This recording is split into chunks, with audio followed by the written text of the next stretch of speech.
trilyong piso ang inilaan ng Administrasyong Duterte para sa infrastructure projects na ipatutupad dito sa loob ng 6 na taon. Ang mga proyektong ito ay inaasahang magiging solusyon sa kakulangan ng trabaho at mabilis na transportasyon. May report si Rocky Ignacio.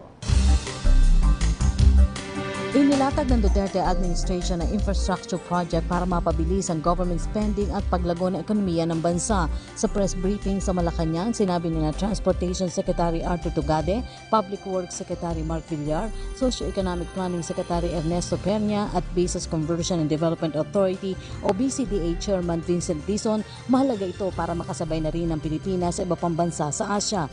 Ipatutupad sa loob ng 6 na taon ang mga proyektong ipatutupad ng administrasyon ay solusyon sa kakulangan ng trabaho, pagpapababa ng presyo ng mga pangunahing bilihin at mas mabilis na transportasyon. Ang battle cry naman na susundin ng gobyerno ay build, build, build, na ibig sabihin hindi hihinto ang pagtatayo ng mga infrastructure projects 24/7. Aabot sa 800 billion pesos ang nakalaan sa infrastructure projects sa susunod na taon at aabot naman sa mahigit 8 trilyong piso ang ilalaan ng infrastructure projects sa 6 na taon ng Administrasyong Duterte. Ayon kay Secretary Villar, target ng gobyerno na itaas sa 5 hanggang 7% ng gross domestic product ang infrastructure spending ng gobyerno mula sa average na 2.2% sa mga nakalipas na administrasyon. Kabibilangan niya ng mga railways, urban mass transport, airports, seaports, mga tulay at kalsada at mas magagandang mga lungsod o green cities. During the first year of President Duterte, magiging 5.4%. Almost more than double the average spending under previous administrations. 5.4% of our GDP. Sa Asia po, ang ating mga developing countries katulad ng India at ng China ay gumagastos po ng 8 to 10% ng GDP nila sa infrastructure. So, at minimum, we want to maintain this 5%, but we are also targeting to reach as high as minimum 7% spending over the next few years.